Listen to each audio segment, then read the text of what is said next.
A warm welcome to everyone. Hope you are doing good. On behalf of Digi Saksham family, I welcome you for the webinar on how to be an effective teacher. With the motto Learning for Earning, SEMS Group initiated Digi Saksham as a skill development wing. For more details, you can visit our website www.digisaksham.com or can directly contact me, myself, Sakshi Narayan. Now, without wasting any time, let me introduce our expert of the day, Mrs. Anuba, an educationist, trainer, a career counselor with a rich experience of over 20 years in the field of education and administration. Having worked in various capacities with many schools and colleges, she has in-depth understanding with the principles of teaching and learning. She hails from Delhi and is postgraduate in English from HNB Gharwal University.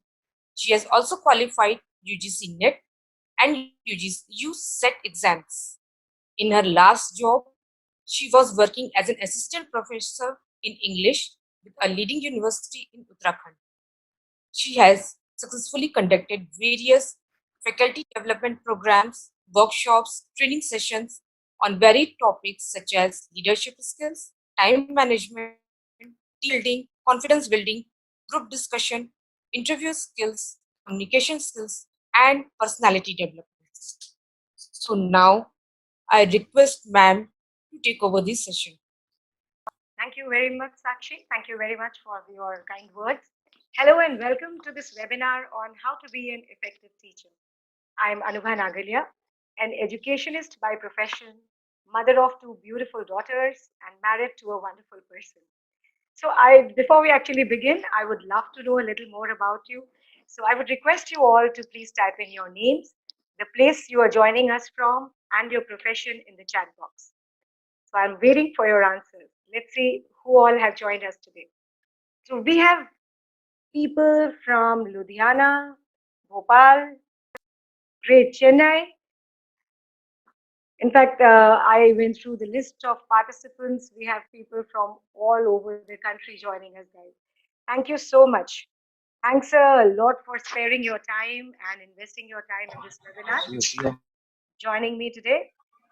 It's wonderful to have you all with me. So that's a really good participation. So I think, guys, we'll stop it at that, and we'll just move on to the session since we have very limited time, and I would like that we make the most of this time. So it's actually very overwhelming for me that you have joined me from all over the country, and not only from our own country, we have attendees who are attending from other parts of the world also. So welcome aboard once again, and let's discuss and learn together on how we can be more effective in our professions, especially our teaching profession. So since most of us are associated with teaching, may I kindly ask you one question? We are talking about how to become an effective teacher. So let us first see that who are these teachers?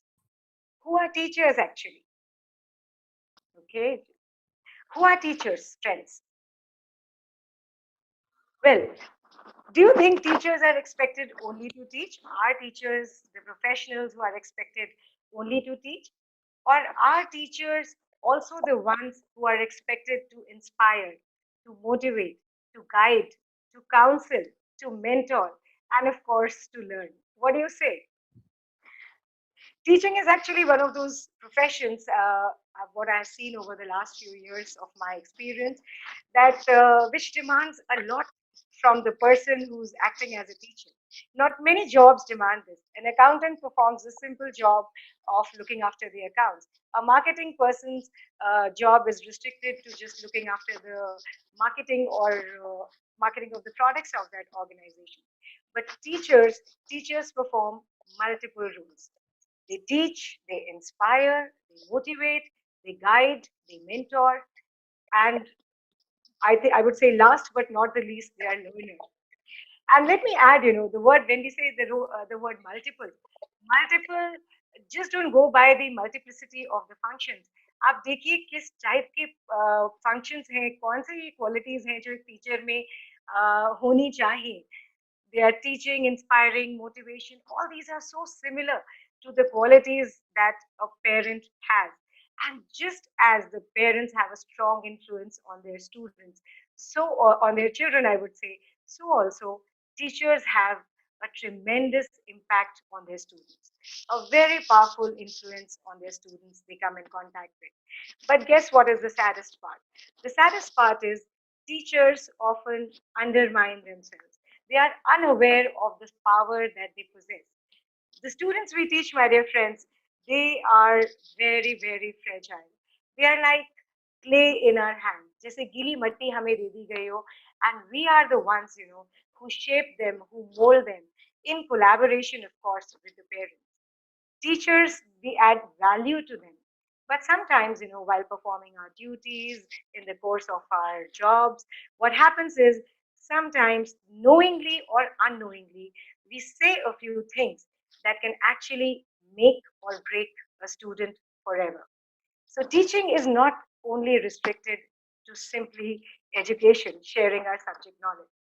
So the objective of today's webinar is, friends, not really to tell you how to be more effective at teaching in a classroom. That's really not my objective. I assume we all have been in this profession for a long time, and we all understand that the way to make our classes more interesting is maybe to add more activities, to adopt the playway method of teaching, to have a more interactive approach, and that is what will make our classes much better. But you can easily actually find them on Google. Rather, my objective today is to make all of us understand what is the importance of a teacher in a student's life.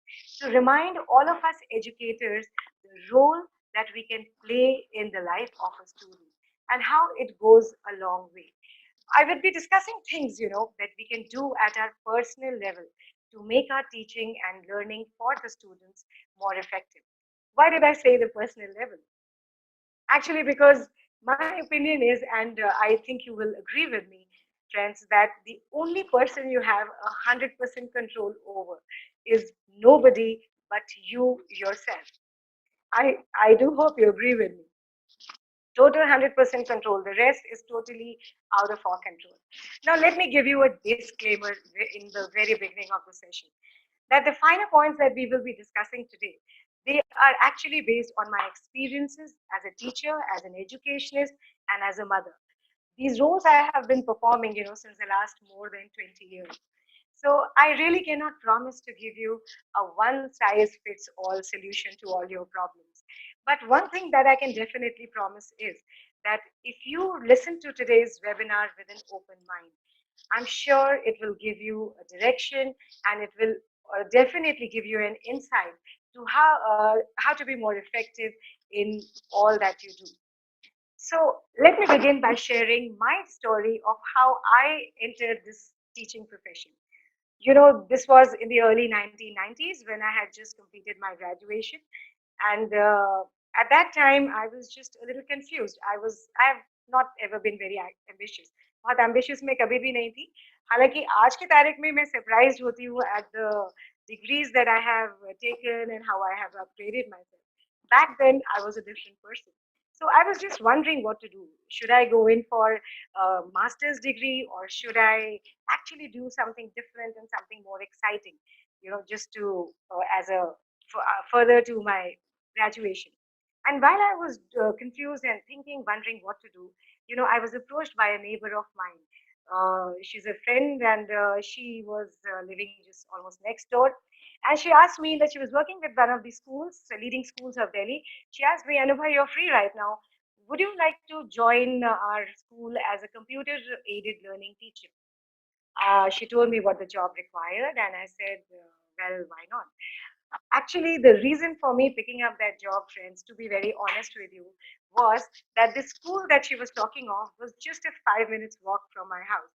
Delhi में 5 minute की दूरी पे, वो भी पैदल वाली दूरी पे, अगर आपको एक बढ़िया स्कूल में एक बढ़िया ऑफर मिल रहा है, then I think one should really take it.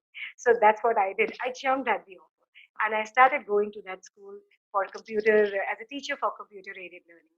Now, what we used to do over there was that at that time we used to make the syllabus of the students was made and on softwares, and children used to attempt multiple choice questions in the on with the help of that software. That was what we did in the computer labs with the students, starting from grade 2 till grade 10. And it was just kind of a revision of the syllabus because today's facilities were not present back then, and we had to help the students run that software. We had to help the students. We had to clear the difficulties, and I quite enjoyed doing that. While doing that job, one thing I understood, and that was that I could really connect well with the students. I enjoyed their company and they enjoyed my company. It was almost mutual. And at that time, what I did not know was that this little job, which I had just taken up, just to pass my time and to earn a little pocket money, as you have at the graduation, when you're a fresh graduate, this job would give me a whole new direction to my career, which I would be pursuing in the future. So while doing this job, I decided to enroll for B.Ed, and I took the plunge into teaching. So somehow, I would say by chance, accidentally, I came across my why. I discovered my reason for getting into teaching. But ladies and gentlemen, I would like to ask you a question. Do you know your why of teaching? Have you tried ever to think that why are you in this teaching job? Is it because you really love teaching? Or is it because you really like to be around children? Or is it rather because, it offers the so called fringe benefits, or they call it a comfort job? Back that time, though the situation has not really changed too much, teaching was said to be one of the most comfortable and the best jobs, especially for women. Why? Because they used to say, as it offers a unique combination of family life and career. And before you think of anything else, I'd like to tell you that, hello, I don't buy that opinion. I am not of the same opinion. I myself have worked in various capacities in various schools and colleges as a teacher, as a coordinator, headmistress, assistant professor. And what I've understood is that the picture is definitely not as rosy as it looks. Teachers face immense pressure from their management, school management, pressure from regarding the completion of syllabus, pressure to complete their checking work, pressure to organize activities, fill in the various registers, fill in the various records, reports. My God, the list is endless. And not only this, personally, when I was into teaching, I really cannot think of a single day when I came back home without carrying my two big bags of checking work with me. So ideally, I used to be home, as at 2 o'clock. But what happened was that at the session that I used to take post my school or college hours, nobody could see. And perhaps that is why we have this misconception that teaching is a very, very comfortable job. Now, let's talk about the crisis that we are facing in the present time. The COVID-19 crisis, which we all are facing at the present time. We all, as educators, we have been forced to come online. Whether we like it or not, guys, we are taking online classes, and somehow I would say the blessing in disguise is that we have become tech savvy. All of us have learned to be more comfortable with our systems and with these gadgets. But we're working, like, I don't know about the other corporate jobs. They say they're working from home, work as you please. But for the teachers, the schedule is pretty tight. I know the teachers are taking classes at as per they are almost following the same timetable that they were following in school. So what is the difference? And to top it, let me add, maybe you relate to me. I don't know about your organization. The organizations are not even giving the complete salaries to teachers in spite of them working so hard. Do you agree? So what happens? We spoke about that our why of teaching, and we spoke about the joys of teaching. We spoke about how I love teaching. That's why I'm in the teaching profession. But what happens is when we face all these pressures, my friends, what happens is any job. any occupation, it starts losing its charm. It starts losing its aura. And teaching also, in the process, somewhere loses its nobility, right? We start doing it like any other job. We just start going to the office, we start just going to the classes, take one class after the other in a very mechanical kind of a way. And before we realize, friends, we find ourselves in a rut. आपने सुना होगा ना, एक चक्की में घुस जाते हैं, एक चक्की में घुस जाते हैं और उसी में ही कहीं ना कहीं घूमते रह जाते हैं, पता भी नहीं चलता. So, in fact, the other day, let me share with you. I saw this video on a few dialogues typical teachers use. और मैंने तो generally WhatsApp पे आया था. I just looked at it, and it was an eye opener for me. And I realized there were quite a few of those lines I also use, my friend. So the thing is, we become a typical teacher. We become, as people say. So कभी कभी तो हमारी शक्ल देख के लोग बोलते हैं, "Are you into teaching?" Somehow. So friends, but when the monotony sets in, when all these things, become prevalent, what happens is this is where our why comes into the picture. Now, like I told you, I asked you to just think for a moment about your reason for teaching and make yourself understand that is the reason why you are into teaching, is that important to you? And guys, if it is important to you, your why will make you a different person. Your why will make you passionate about your work. You will start enjoying your work. Now, when I say passionate, it's like, let me explain it with the help of an example. Now, a few of you love cooking. A few of you love painting or drawing or sketching or gardening for that matter. Now, what happens is when we love to do a particular activity, we start enjoying it. Now, those of us who love cooking, now we can just be in the kitchen for hours together और हमें गर्मी नहीं लगती. But जिसको cooking का शौक नहीं है, आप उससे पूछिए, उसके लिए 15 मिनट किचन में रहना भी, specially in the heat outside in the weather these days, it becomes a big problem. So your if you find your why, it will just make you start enjoying your work. And once you start enjoying your work, you know what is the next step? You will start innovating, you will start researching of finding ways to do your things better, to do whatever you are doing in a much better fashion. Let's take cooking again, come back to cooking again. If you are fond of cooking, you will try and make new dishes. You will try new dishes, you will try new ways, new combinations. You will look at new ways of garnishing them. And all these things will be done totally by you without anybody having to say anything to you. So also goes with teaching. If you find your why, you start enjoying what you do, you will find yourself finding new methods of making your classes interesting. If one approach doesn't work, you'll go on to the next. And all these things will keep you alive, will keep you enthusiastic about your work, excited about your work. And friends, enthusiasm is contagious. It's super infectious. If you're excited, you pass on that enthusiasm to your students. A happy teacher creates happy learners. I personally, in these over 20 years of teaching, I personally I've never come across a teacher who is dull or who's worried or who's anxious all the time to be motivating her students or inspiring her students to learn. So we got to be excited about our work. We got to just do it with a good level of excitement. Now, the next point that I'd like to discuss with you is your power to choose. You have the greatest power on earth. And guess what that power is? It is your power to choose. Now, you had this power to choose when you chose to enter into the teaching profession. Just think about it. You chose this profession. And now you also have that power to choose when you will choose how to work in that teaching profession. How would you like to do your work? And, it's a very simple thing. Between a stimulus and a response, one has the freedom to choose their response. You yourself can choose how you would perform in this role that you have gotten yourself into. Especially, this is more so, this power becomes more relevant in the trying times. Wise men say a man is what his thoughts are, and it is so true. They say our thoughts becomes our actions, and that is also very, very true.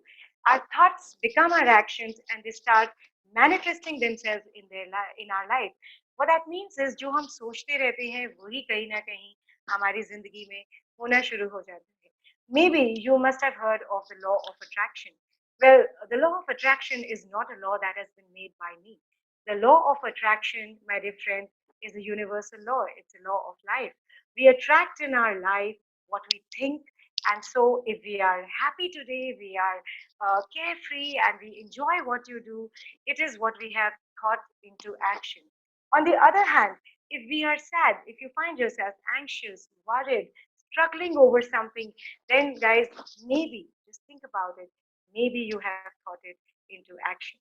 There was this person who always used to say that, well, he was a wonderful person, a very good personality, very good at public relations, very knowledgeable. But this person always used to keep saying to himself that, well, I can do anything but become rich. And that's what happened to him. He was successful in all areas of life, but somehow he could never earn money. So one day, a person, a friend of his, he pointed out to him that उन्होंने बोला आप ही क्या बोलते रहते हो that I can do everything except make money. So when he said that to him, he said, all right, let me try the other approach. And now he started saying to himself that I can do everything well, including making money. And in a few years, his thoughts they manifested themselves. आपने कभी सोचा आप सोचते हो बस miss हो जाएगी बस मिस हो जाएगी और बस मिस हो जाती है ऐसे होता है so guys let's be very careful of what we choose to do in a particular situation in the context of this training this power to choose is very very important because here we are trying to learn how we can be effective in our work the whether you would like to be effective or not my friends is quite a matter of our own choice. Now, most of us will agree, like the times that are going on, that we do not really have much control over many situations. Take coronavirus, for instance. I don't think any of us would have ever thought that such a time would be seen by us. हम लोग lockdown में आ जाएंगे हम लोग अपने घरों में बंद हो जाएंगे I don't think we could have ever imagined that. But one thing that you can control is your thoughts, your how you respond to that particular situation.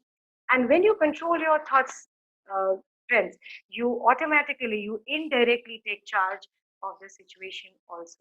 So, in the field of employment, let me just discuss an example with you. Let's take a school in which there are two types of employees. There is one employee. For the first employee, you know what he tries to do. In the first employee, he chooses to work in a very professional manner. He chooses to take the classes well in time. He chooses to submit the test papers in time. He chooses to go prepared for his class. He chooses to find new approaches to make his work more interesting for his students. And what happens is that such an employee makes himself very valuable, बहुत valuable बना लेता है. And the employer, जो उनका head है, he would like to retain him. अब अगले एक employee पे आते हैं. Now in the same organization there is another employee. Now this second employee he chooses to work when he pleases. आजकल online classes ले रहे हैं हम लोग. कोई प्रिंसिपल सर कोई कोऑर्डिनेटर सर या मैम या principal ma'am nobody is taking the round strength. We are our own bosses. And जब हम लोग ये classes लेते हैं online classes, this second employee he chooses that what I will do is 11 बजे class है it's all right मैं 10 minute late join in कर लूँगा बच्चों को मैं संभाल लूँगा नो प्रॉब्लम है एंड टेस्ट पेपर आज सबमिट करना है व्हाट्स द बिग हरी कोई बुला थोड़ी ना रहा है ऑफिस में कल कर दूंगा now he chooses to work in a particular fashion it's his choice no problem at all but god forbid if worse times come like if you hear the media friends it's filled with negative news they say that so many people have been fired so many people are losing their jobs if you listen to all this let's say your employer is one of those who wants to fire a few people to cut his resources well, what do you think to cut his expenses what do you think which employer will he let go of employee one or employee two definitely the second one अभी second वाले employee की job चली गई वो क्या बोलेगा what he will do is because of his negative approach because of the mindset that he has what he will do is that he will simply start complaining he will have start blaming the government the school the authorities he will blame everybody but himself but he will never ever blame himself कि उसने वो choice करी थी to work in a certain way and that is what he is facing right now So, friends, however much I talk about your power to choose, I feel this is a power we all have in our hands. It's like the gold mine, which is, we have, but we never really tend to use it. So, it cannot be enough. But I do hope I've been able to get my point across to you. The second thing that I'd like to discuss with you is ego. Now, ego is a little word, it's just a three-letter word. The dictionary meaning of ego is a person's sense of self esteem or self importance. But do you know what we all do? We make a bigger than ourselves image of ourselves. It's almost like walking around with a big balloon, surrounded by a big balloon. And guess what is filled in that big balloon? In that big balloon, you have nothing but I, me, and myself. That's it. Now just imagine that you're walking around with this balloon around you. Now, this imaginary balloon, of course, in the picture you can see I have just taken a picture of that so that, but this is not how we do it. But it's just imagine that, but if you have your ego, if your ego is too high, then, this is the balloon you have. It's an imaginary one for you, but the others can sense it. Now, if you walk around with this imaginary balloon, you know what will happen? Imagine, just think, will it be easy for people or your students to approach you? Definitely not. And the same goes for you. It will also not be possible for you to reach out to more people. आप भी लोगों से आसानी से उनके level पे उनसे बात नहीं कर पाएंगे, उनके लेवल पे जाके उनसे घुल मिल नहीं पाएंगे, क्योंकि आपके सबसे पहले दिमाग में ये आपकी ईगो आ जाती है, हमारे सबके दिमाग में हमारी ईगो आ जाती है, why should I talk to that person? But होता क्या है, one let me go one step further, ये इमेजिनरी बलून में अगर एक छोटी सी प्रिक आ जाए, what will happen? एक बलून में जब एक prick लगती है, it just bursts. And that's what happens to us. In our imaginary ego balloon, if somebody just says something, we burst, we lash out, we lose our temper, हम नाराज हो जाते हैं. तो एक बच्चा अगर हमारी क्लास में, if he's just smiling, कुछ अच्छा हुआ होगा सुबह, उसको सोच के वो मुस्कुरा रहा है, हमें लगता है he's making fun of me.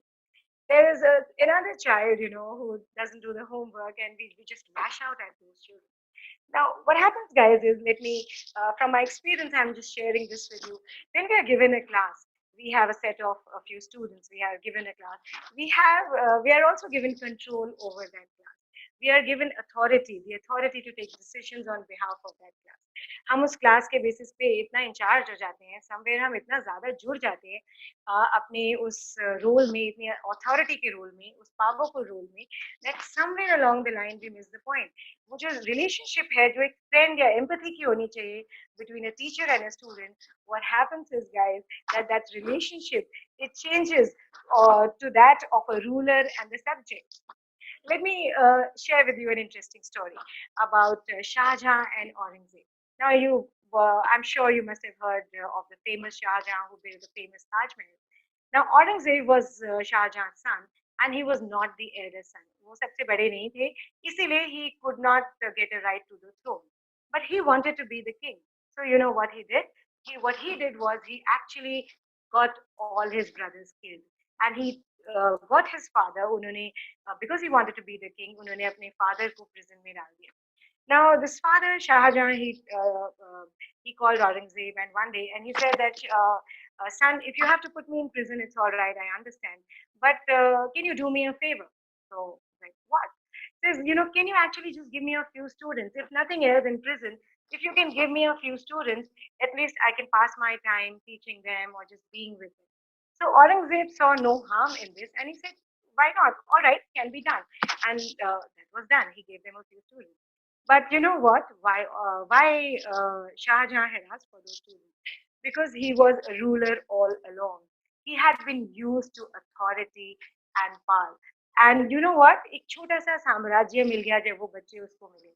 उस साम्राज्य में Aurangzeb started enjoying, feeling in authority and in power once again. So I hope, that does not happen with us. Authority on its own, authority will always be given to us educationists whenever we are handling students or handling a class. But authority is really not a bad thing. But what we need to understand is that with authority, comes responsibility. And we just have to be more responsible.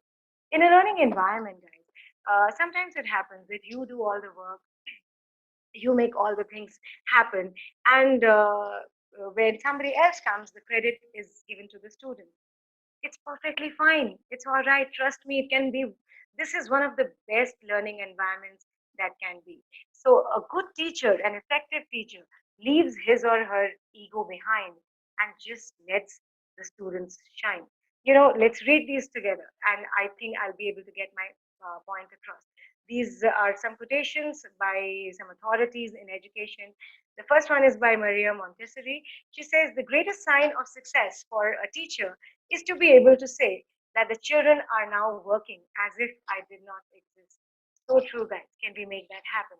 A good teacher is one who makes himself progressively unnecessary.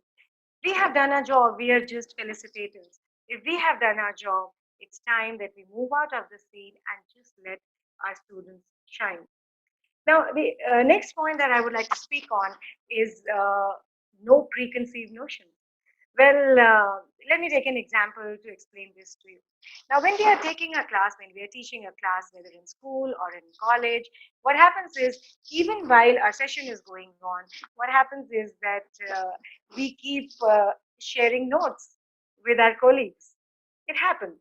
Uh, I can't see many of your chats, but it just happens that we keep sharing notes. We update our colleagues on the classes, on the students that they will find in the classes which they take next. We tell them, you're going to take this class next year, and let me tell you how things are. This in this class you have this A, B, and C. These three are wonderful students. They are hassle-free students, no problems at all. These three students always do their work, always show on time, never a problem to deal with. But E and F, these two, they are troublemakers. And G and H, don't ask about them. These guys, they are always into making mischief. They have no other issue to be there except to create disturbance in the class. And X, be very careful of him, because X is a trouble. X is one who is very argumentative.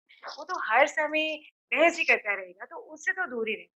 अब what happens, unknowingly we have bought the opinion of our colleagues.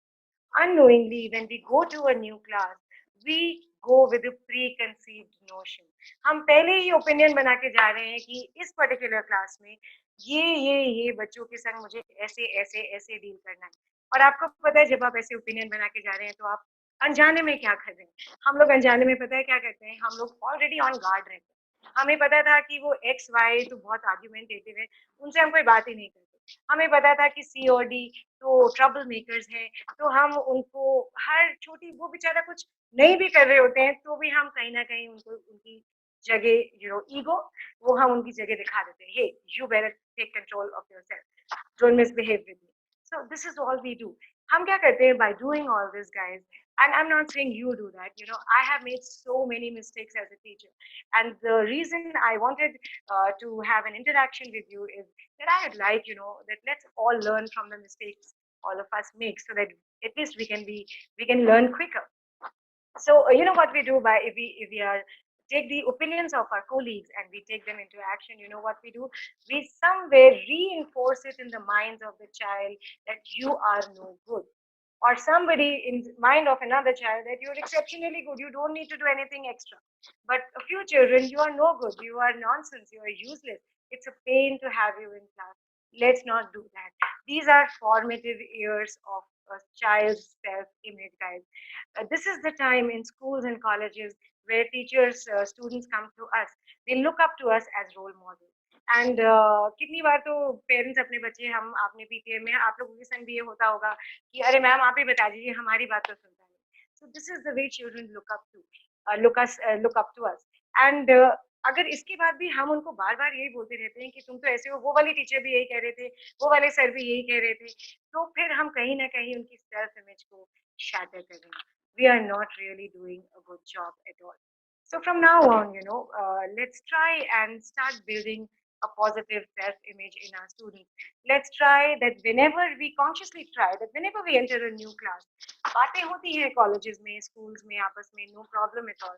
But आप अपनी opinion, अपने experiences से बनाइए. Don't try to just go enter a new class with a clean slate. Just enter with a blank mind. Allow the students to unfold before you. Allow the students to help them to make an impression on you.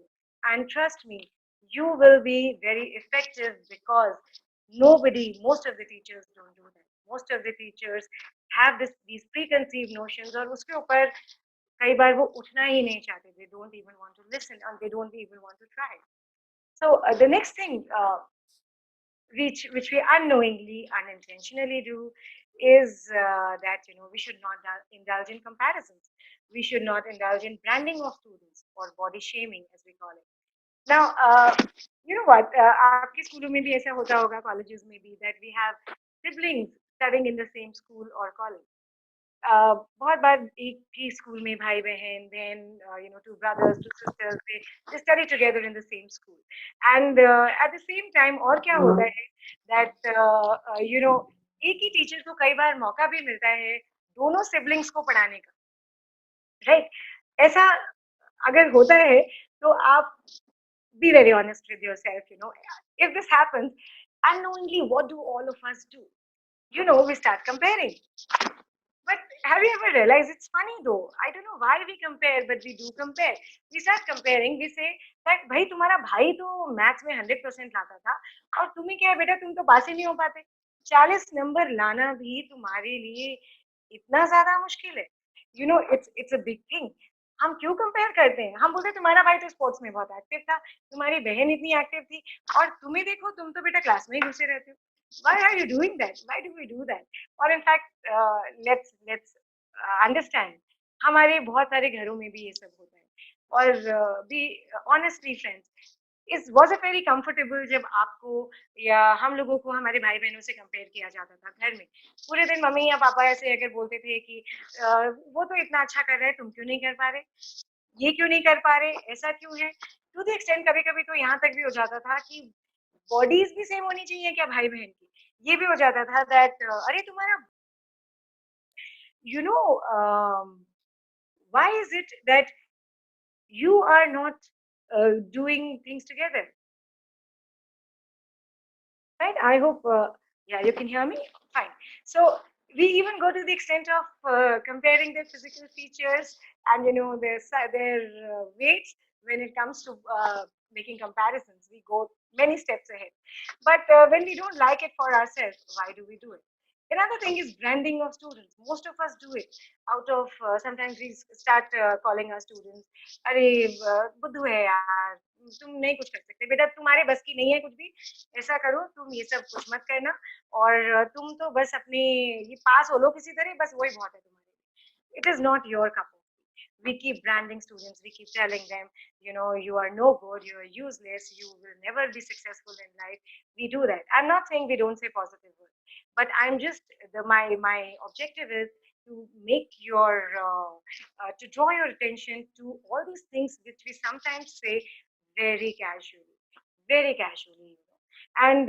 we also start saying that calling them names on the basis of how they look we say किसी को प्यार से ये नहीं कि मैं ये नहीं कहना चाह रही कि आपकी intentions खराब होती हैं या हमारी intentions खराब होती हैं a friend of mine वो बहुत उसकी daughter she was a little plus size when she was in school and this friend of mine she told me what her daughter went through अब क्योंकि वो plus size की थी and she was very good at studies उसकी teachers उसे बहुत प्यार करती थी her daughter now अब उसकी टीचर्स उसे प्यार प्यार में मोटू बुलाने लगे कि गोलू कभी मोटू कि गोलू तुम इधर आओ गोलू मेरे गोलू ने होमवर्क कर लिया something like that just out of love but what happened was when the teachers started saying this when the teachers started saying this what happened was that the students in the class also got a license to say the same thing the students also started calling her golu motu to the extent ये बच्ची कई बार घर वापस रोते रोते आई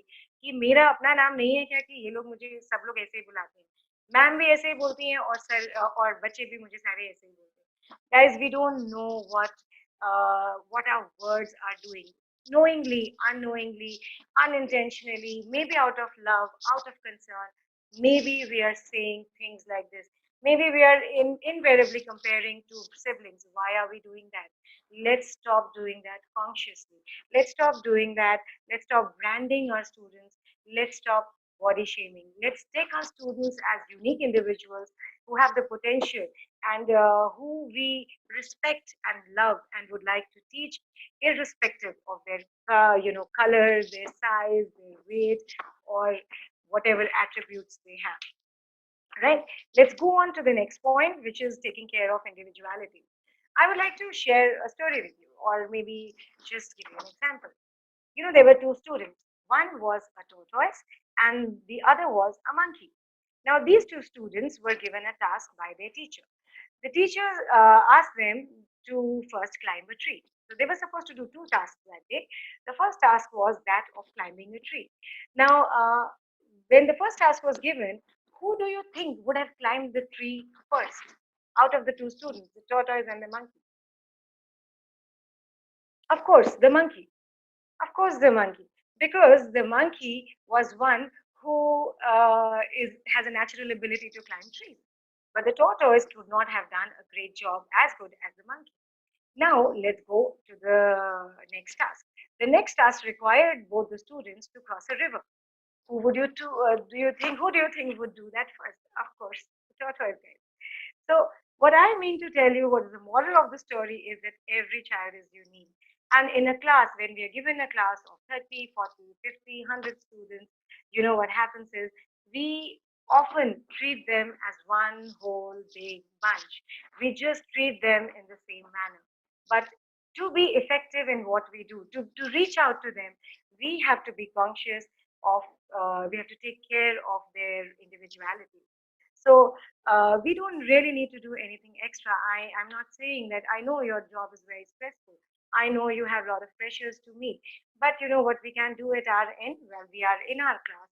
Then what you can do is what you can definitely do is that maybe spend a little time with the ones who take a little who need a little more attention. Spend a little 2 minutes extra with them. Maybe there are a few extra bright students in your class who, if you give them a problem to solve, if you give a class a problem to solve, the whole class takes 10 minutes, but those three would be free in the next 5 minutes. Take another two problems with yourself in the class. Keep them busy, keep them engaged.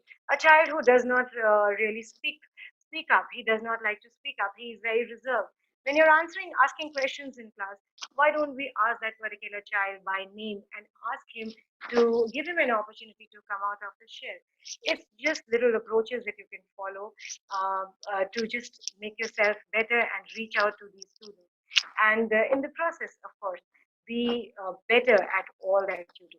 Because most of us, like I said, these are the finer points which I have, you know, tried to compile from my own experiences. Okay. The next point on the list is positive reinforcement, and I can't seem to say enough about this. Let me take you down memory lane, my friends. And I would like you, in your mind, to think of a teacher who, whenever you think of that particular teacher, you think with a lot of love and respect and admiration. Just think of that one teacher. So now, if you've done that, now tell me the teacher that you thought of when I asked you to do that. The teacher that you thought of, was that a teacher who always said good things to you? Or was that a teacher who always showed that you are a good for nothing fellow? Was that a teacher who was always negative towards you? I'm sure it was the first. It goes with the first choice. A teacher, the teacher you must have remembered right now, must have been a teacher who you would have said something good to you, who would have said a few words of encouragement to you. So, positive reinforcement, my friends, is all about creating a positive environment of learning. It is showing belief in your students. It is creating standards for yourself as well as your students. Now, it has been a personal experience with me that whenever I was given a class and There were a few students which, like I told you, are preconceived notions. It happens with all of us. And there were a few students who were told, who my colleagues told me about, and they said that, ma'am, this is a hopeless case. I don't think anybody can ever do anything to him. And I tried it, guys. Like I said, when you enjoy what you do, when your why is important, you try different approaches. So what I tried to do was that I tried to speak to these kids, and I tried to tell them that, I think you have the potential. I really don't know what is stopping you. And if you have any problem that you're facing, please feel free to come to me. And guess what, guys? 9 out of 10 cases, I have seen that my students have risen up to my expectations, and they have done that. So the positive reinforcement is basically something that we have to keep doing on and on. Rather than giving up on them easily, let's keep doing it. Let me tell you an interesting fact that I read somewhere. And if you've seen the movie Tare Zameen Par, then it was mentioned in that also. In the Solomon Islands, whenever there is this tribe that stays there and lives there, and whenever they want to bring down a tree, whenever they need timber, whenever they need wood, what they do is they don't just simply cut down the tree. What they do is these all the tribes people, sare log, they make a circle around the tree and they start shouting abuses at the tree. They start saying negative things to the tree, and what happens is, and this process continues for days, what happens is that after they do it for a number of days, what the tree starts dying. This tree starts losing its life, and gradually over a period of time the tree just dies its own death.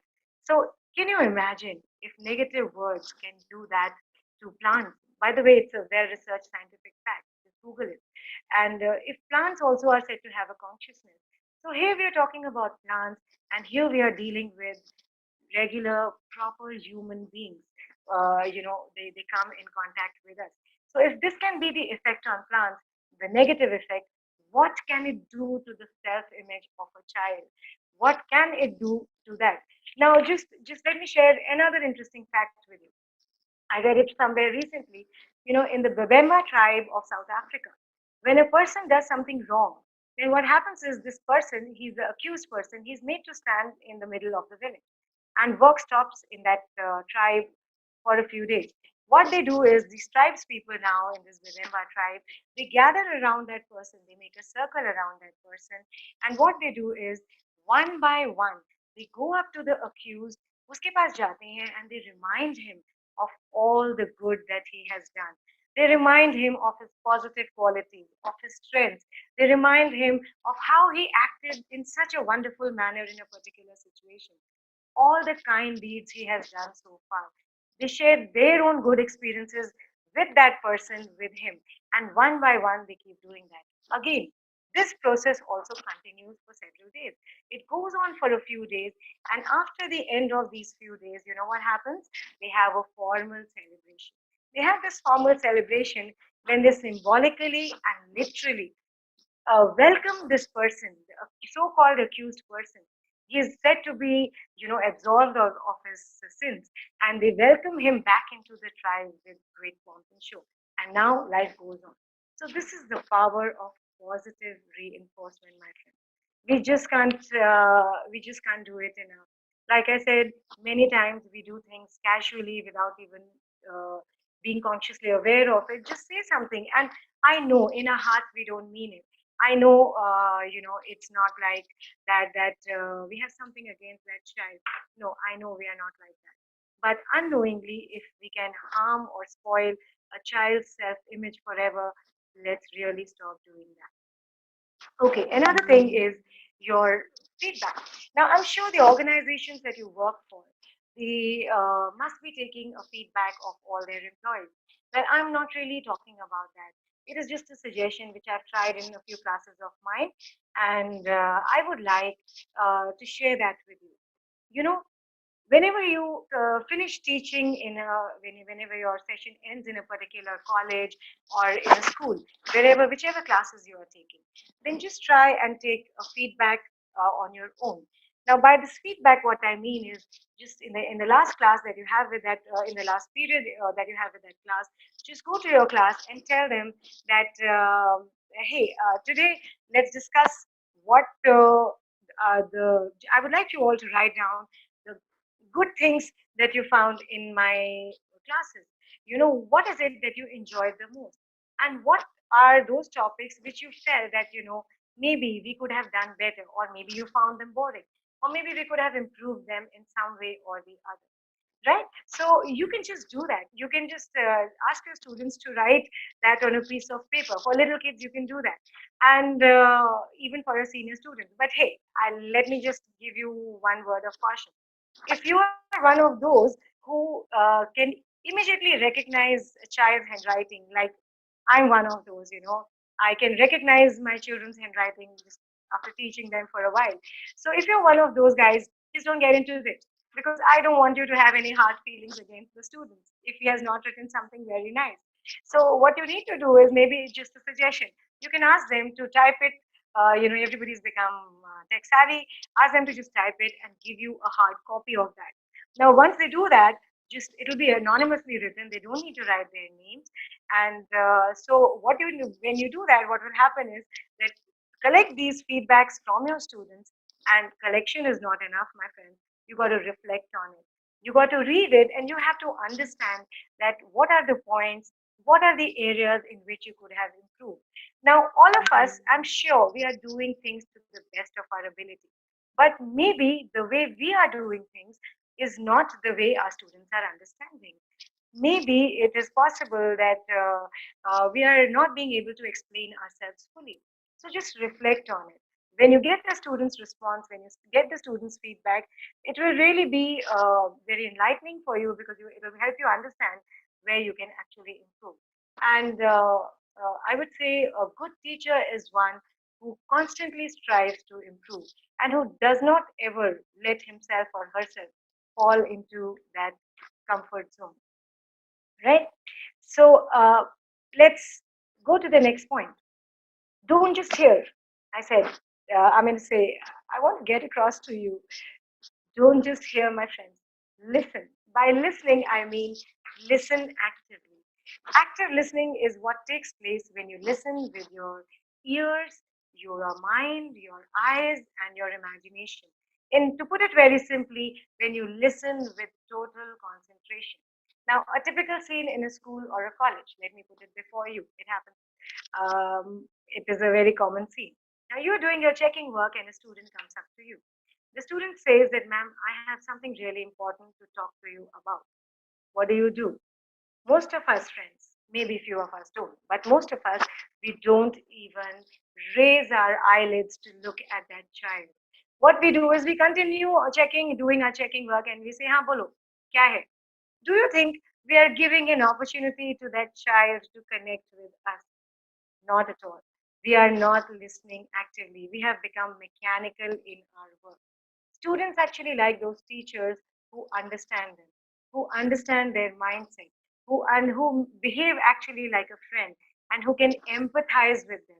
So this is your chance. When a student comes up to you, he wants to speak to you, he wants to give you an excuse, and as to genuinely why he was unable to do the homework. Please let not our assumptions come into play. Hey, you are always the troublemaker. You never do it as it is. Please don't give me any excuses. Guys, I'm sorry to say, but maybe we don't know what is going on in the life of that particular student. Maybe we are totally unaware of that. So please, let's try and practice active listening to our students. We have to practice empathy, where we have to relate to the child and make sure that the child is able to relate to you. The next one, keep learning. Well, we say that in every profession, that's what's new. Yes, in every profession, they want us to keep learning, and that's so right. Yes, they want us to keep learning. And as teachers, we have all the more reasons to keep learning, because it is we who are passing this training across to the students, from our professions to through our professions to the students. So, a great teacher is actually not really one who loves to teach. A great teacher, on the other hand, is one who loves to learn. But, and most of us, I would say that we keep attending webinars, we keep attending seminars, workshops, faculty development programs, and whatnot, to keep ourselves updated with the latest that is going on in our field. But my question here is not that whether you're attending these. My question here is that even though we are doing all this, are our students aware of this? Have our students ever seen us learning in front of them? Has that ever happened? This is what I really want to point to. That they never see us learn. Actually, our colleges or schools, they hire us because we are supposed to be subject experts, and we need to live up to that expectation. We need to tell our students, hey, I know everything, and don't question me on anything. I know everything, and it's possible. But guys, it's perfectly fine if you don't know the answers to all the questions that are asked in a class. Try to be a learner in your class. Now, if your child asks an uncomfortable question or a question that may be related to the subject or the topic that you're teaching, and maybe you're unable to recollect at that moment, हो सकता है उस समय में आपको एकदम से वो strike ना कर रहा हो answer. It's no problem. Just say to that child, "Hey, I really cannot recollect at the moment. Let's do one thing. Let me look this up, and tomorrow's class we will begin with your question first. You will become more relatable to the students because they will feel it's all right. You know, our teacher, just because he or she is a teacher, it is not necessary that this person needs to know each and everything. They will see you learning. You will appear more human in front of them. They will see you taking interest in them. In fact, you know, the good universities, my daughter, she's studying in one of the leading universities of India, and she's taken up humanities. And in most of the good universities, my friends, you know, they follow a discussion-based approach to teaching. I know the practical problems don't allow that in our schools and colleges too much. In most of the schools and colleges, yes, but schools definitely not because the class will turn into a chaos.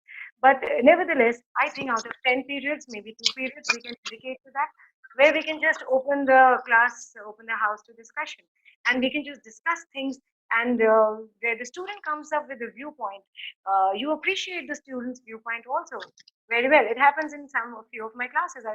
When the student comes up with an answer and I have another answer in mind, I actually am honest and I share with them that, hey, I did not think of this answer, but it's absolutely correct. That's wonderful. So you give them a one up on learning. So please keep learning. The next point is connect. By connect, I mean, you know, build long lasting relationships. Uh, I know it's not possible because we are dealing with so many classes year after year. We are taking so many classes. We are meeting so many students. But guys, you know what? Nothing like where your students come up to you and say that, "Ma'am, why aren't you teaching us this year also?" If they say that to you, children, friends, it's just a signal that you could make a connect with them. They enjoyed your company. So if a child can't learn the way we teach, maybe we should teach them the way they learn. This is by Nacho Estrada. Now, by this, what he means to say is that it's just that, you know, you got to make that connect. Sometimes, based on the age group of the students that you're dealing with, you have to come down to their level or rise up to the level of your students and try and make a connect. Find opportunities to connect in a classroom. It's a common practice with me. What I do is in my classroom. Sometimes I notice that there are a few students who just don't, who are usually very bubbly, but on a particular day, I don't find them very attentive or maybe lost in their own thoughts. You know what I do? I always after my class, I just try to tell that student. I call him out or her out, and I tell that child that, "Hey, what's the matter? I hope everything is fine at home." It just took 1 minute of my time, and the child I've seen is able to connect with me. So I would just like to share this interesting example of PUBG with you. You know, whenever I used to take a class, when I was teaching these college students, and whenever I used to go to the class last year, I used to find my students, you know, 10 minutes bhi unko milte the, they used to start playing PUBG with each other. So one day, when I walked into the class, I told them that, you know, I am not going to teach you anything, friends. Today, you are going to teach me. So my students were zapped. They were like, "Ma'am, we can't teach you English." I was like, "Hey, I'm not talking of English, you know. I would like you to tell me about PUBG. What is this rage going on, you know? Because in my home, at home, nobody plays PUBG. So I had five volunteers from the class. They came and they told me, they occupied the center stage. I was made to sit as with the students, other students, and they said, "Okay, ma'am, let us explain this to you." And they explained everything to me, how it functions, what it is about, how to get your weapons, and how do they fight, and why is it so interesting. And I did two things that day. I built a connect with my students because they somehow, though I did not, genuinely wanted to know about PUBG. But the fact is that that day, my students understood that she's also interested in a few things that we are interested in. And the second thing is that without they coming to know about it, I made them practice their presentation skills, which was well done. So the fact is, a connect is very, very important. Your At the end of your session, your students should not say, "Thank God we are not being taught by this particular teacher again." They should rather say, "Ma'am, we would love," or "Sir, we would love to have you in our next year also as our teacher." So, one of the last few points, take it easy, guys. Don't get overwhelmed. I know there are a lot of pressures. I know there is a lot of work to do. There are a lot of expectations from so many different sectors of the people we are dealing with, but you can do it all. Please take it easy. Take it in your stride. You will be able to manage. But I'm sure in our lives so far, we are talking to so many people today live in this through this webinar. I'm sure most of you are much more experienced than me. But and they must have been many times where the situation when you had heard of what task you were supposed to do, you would have felt overwhelmed with it. That how do I do it? But when you started it, you could do it. So just take it easy. If you're happy, if you're calm, if you're composed, your mind will find solutions. However, if you yourself are stressed and anxious about the work that you have to do, then things will not go as planned. So we're almost running out of time. I would just like now all of you, because we have, I think, we have hundreds of participants joining us today. However much I would love to hear from you and, ask you to write your experiences with me. Excuse me. I would like you to think of a moment when your students made you feel wow, your wow moment of being a teacher. When you felt that it was worth it. Thank God I am a teacher. Your students made you feel special. A compliment, it could be a compliment that you received from one of your students. It could be something one of your old students said to you. It could be something encouraging that was told to you by your management. It could be anything. Just think of that wow moment. So we are about to wrap up the session. I would like you to, while we wind up with that feeling that we are in a wonderful profession. And just remember the good times. It is our power to choose that we don't focus on the negative. It is let us choose to be with the positive. So when did your students make you feel wow? And like I said, I am not really. I would, however much I would love to read your comments right now, but due to paucity of time, I would request you to please write to me at anubhanagalia@gmail.com. You can give me or send me your feedbacks. You can send me anything that you have learned, and don't forget to send me the wow moments of that you had of being a teacher. I would love to know them, and in my community, I would really, really love to know them. So let me give you some food for thought towards the end.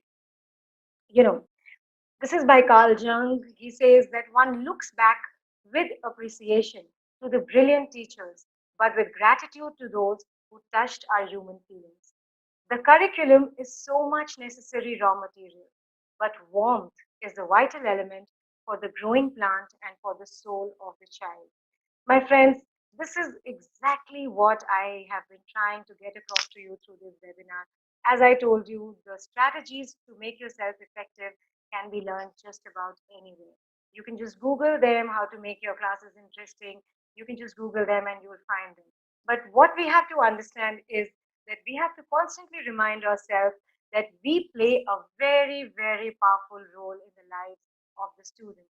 We have to be conscious of the human feelings that we are dealing with.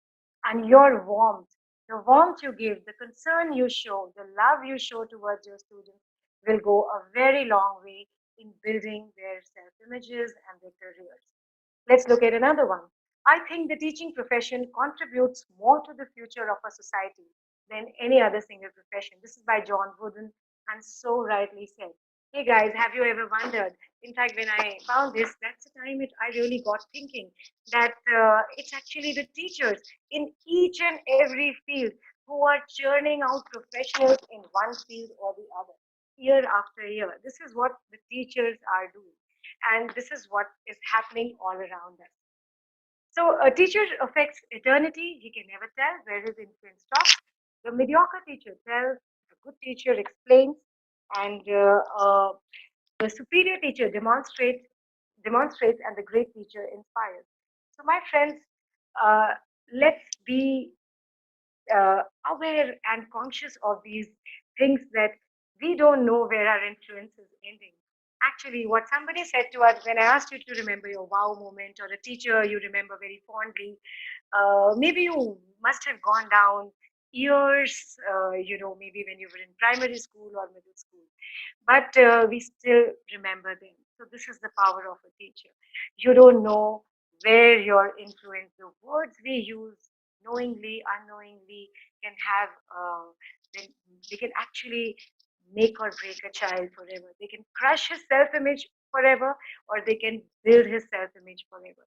And what we need is not so much of people who have a lot of bookish knowledge. We need people who are more empathetic. We need people who are complete individuals, and that is what we are aiming at. So, guys, if basically, as you see, that in the end, what I would just like to say to you is that we're all going through a very, very tough phase of this corona. You know how our this coronavirus has infested our lives. It has made living under lockdown the new in, and I just hope that in this time of crisis, I do hope that all of us who are attending today's webinar, we will realize this gold mine that we have with us. We will exercise this power to choose that we have with us, and choose to make a more positive impact in the lives of our students. I'd like to tell you that every adversity, I'll just quickly wrap it up, every adversity, friends, brings with it a hidden opportunity. So I personally feel that this lockdown has been a blessing in disguise for most of the teachers, because earlier, if you see, we were restricted only to our classrooms, and now the right person with the right approach, with a brighter positive mindset, for us, you know, the world is our stage right now. So while 95% of the population, guys, will have the fear of losing their jobs, 95% of the population will have the fear how their families will run with low income, while 95% of the population will be anxious about their future, about what is going to happen, because they keep listening to all the negative news the media floats. Only 5%, my friends, will choose to look at the brighter side. And I sincerely hope that you are amongst those 5% who choose to look at the brighter side of things. I hope you exercise your power to choose and learn to be more positive in your approach as a teacher. You learn and you consciously make a decision to spread positivity in all the lives of all the students that you come in contact with. So that was all that I had to say. And I'd just like Sakshi to tell me how much time we are into. Do we have more time if we can handle any questions? Guys, Sakshi, do we have time?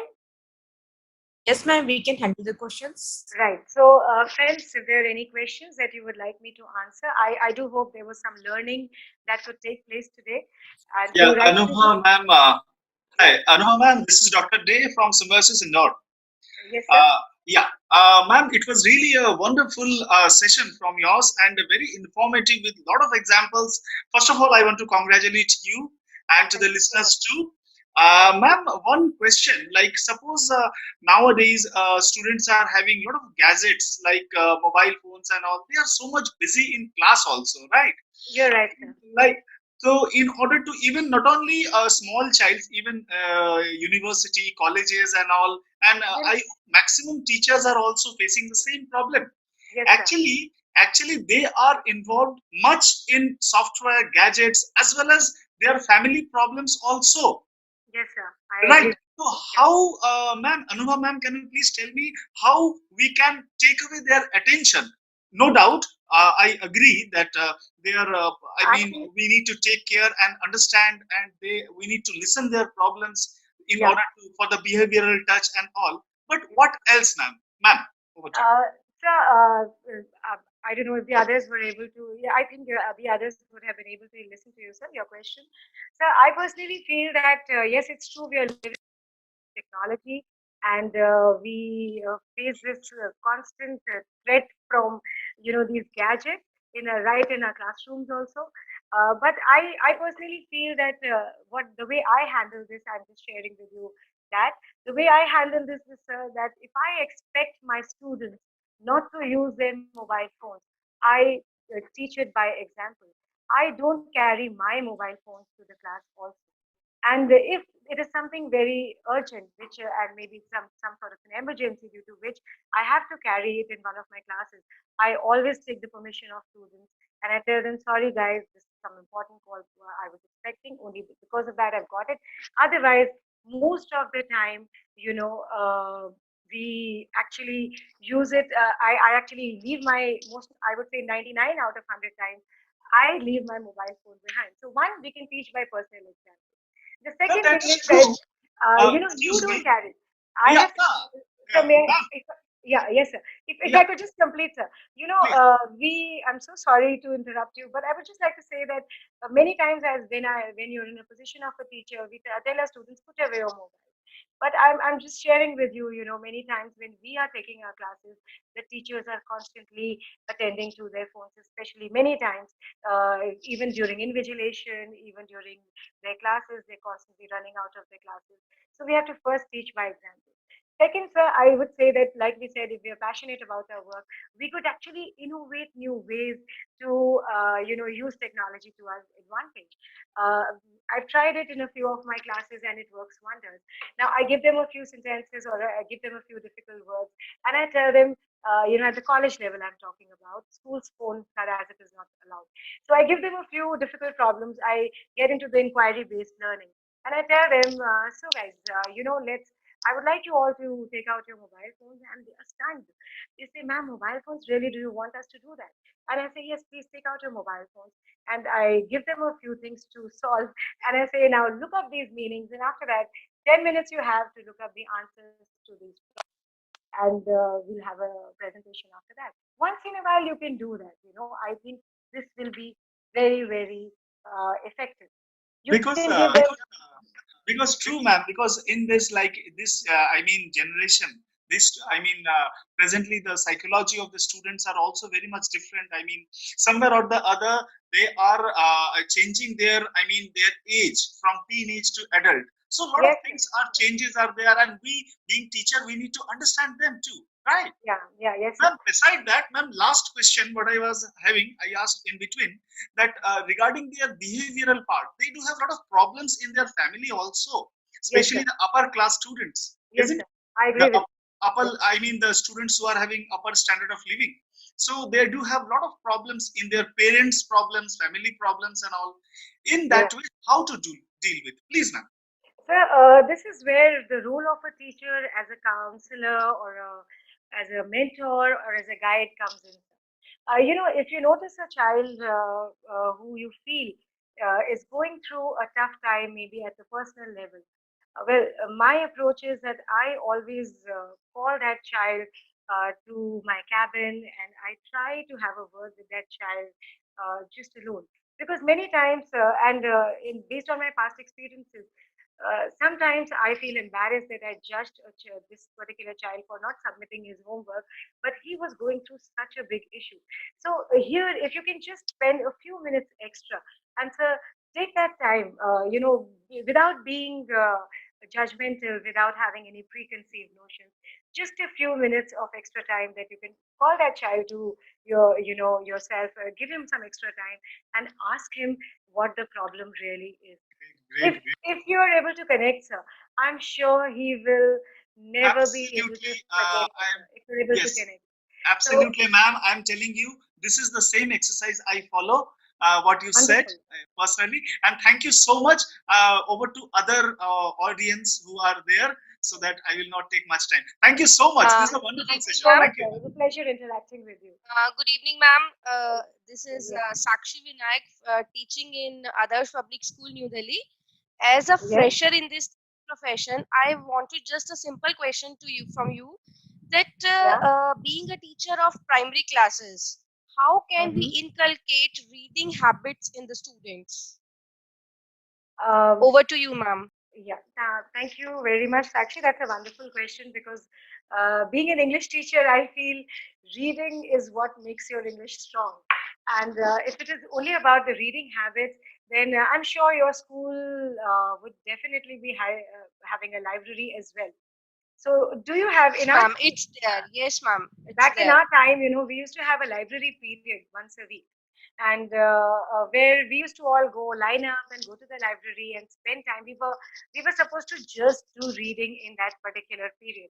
So, is there such a provision in your class, in your school, Sakshi? Yes, ma'am, it's there. But in today's scenario, what we feel like is that students are really don't find good in reading. They don't show interest. Basically, I want how I can develop interest in them. All right. So one guess is, like I told you, that if you have the facilities, take them to that library. Forced reading also sometimes, sometimes, like I told you, how I found my journey, how I began my journey into teaching. So sometimes that forced atmosphere will maybe develop in them the love for reading. Another thing is that what I do with my classes sometimes is that I read a section, something from the net I pick up and I take a printout of that and I read the beginning of that story to them, right? And then what I tell them to do is, and then they say, then ma'am, tell us what happened next. In the primary classes, you can really use that and tell us that what happened next. Now, what I do is I always tell them that fine. Now, I have told you half the story. It's your job.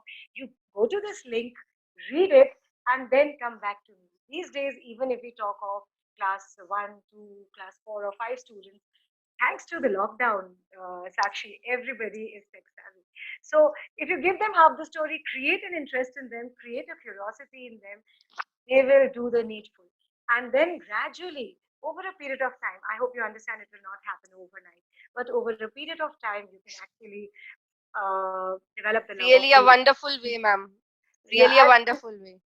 and I think as per the level of the students, take books that can be of interest to them, show them the books physically, and tell them, this is the book, and let me tell you what is in the story. Just tell them half the story, leave it there. Maybe these days the parents are also conscious. If you tell your parents of the children that we need to buy these few books for our these kids, I'm sure they'll be helpful, right? So Sure, anything else? ma'am. Thanks a lot. Thank you, Sakshi. I hope I Your gave session you. was really informative and really useful. Thanks a lot. Thank you so much, Sakshi. Thank you so much. Excuse me, ma'am. Yes, Professor Kumar Ratnesh has a question. yeah. He's asking that do you think that teaching style of a teacher totally Mhm. depends on the standard of a student? Teaching style of a teacher depends on the standard of the student. Actually, when as soon as we say the word standard of the student, I'd like to refer to one of my slides which I used in this webinar, that we are somewhere branding them, don't you think? Why do we say the standard of a student? A student, if we start on a fresh slate, if we start on a clean slate, who are we to judge that this student is at this particular level? See, everybody cannot, academically, I know everybody cannot be the same. But at the human level, when we are dealing with human beings, the whole session was just simply about how to take care of their feelings as human beings. So I personally feel that if we think that a class is not well behaved, then our approach will always have a certain kind of prejudice in it, because we will always have it in our mind that this particular class, oh my God, nothing can work with them. And that is why our teaching style will, reflect accordingly. I think if we talk of now the positive reinforcement, now you tell this particular class, if you find this, like if I have not understood you correctly, maybe, but if you feel that the standard, the children are not really able to grasp you in what you say or do, maybe we need to change our teaching style, definitely. Maybe you have to come down to a simpler level. Also, try positive reinforcement. If it is a class of troublemakers, in our words, in the words of teachers, then tell them you have faith in them. And they will be, trust me, I've seen it, they will be one of the best classes ever. The way they handle responsibilities, when we show that we have faith in them, it will go a long way. So, any other questions? Or should we wrap up? Because I would not like to bore Uh, anybody of you. Uh, it's Ma'am, there are so many questions for you. Actually, how, if I think it must have been an hour plus. Uh, Yes, ma'am. Uh, right. So I think, friends, let's wrap up this session. And any questions that you have, like I told you, you can feel free to write to me at anubhanagalia@gmail.com. And I request Sakshi, the coordinator of this webinar, to also, maybe make a list of the questions, things that I can handle. I'd like to answer all your queries, guys. And I will keep in touch with you. Maybe we'll send across a document to you, or whatever I can handle personally, I would like to do that. And I would like to thank you once again, all of you. We had so many participants attending today, and I would like to thank all of you that you took time out from your busy schedules and you took interest in this topic of how to be an effective teacher. I sincerely hope I have been able to, um, share my experiences in a positive manner with you. Do write to me. Thank you for being there with me today. Thank you so much for all your concern. And stay safe in this lockdown and be amongst those 5% who look at the brighter picture. And thank you, Sakshi. Thank you, Riji Saksham, for giving me an opportunity to connect with so many educationists worldwide. Thank you very much, guys. Thank you very much.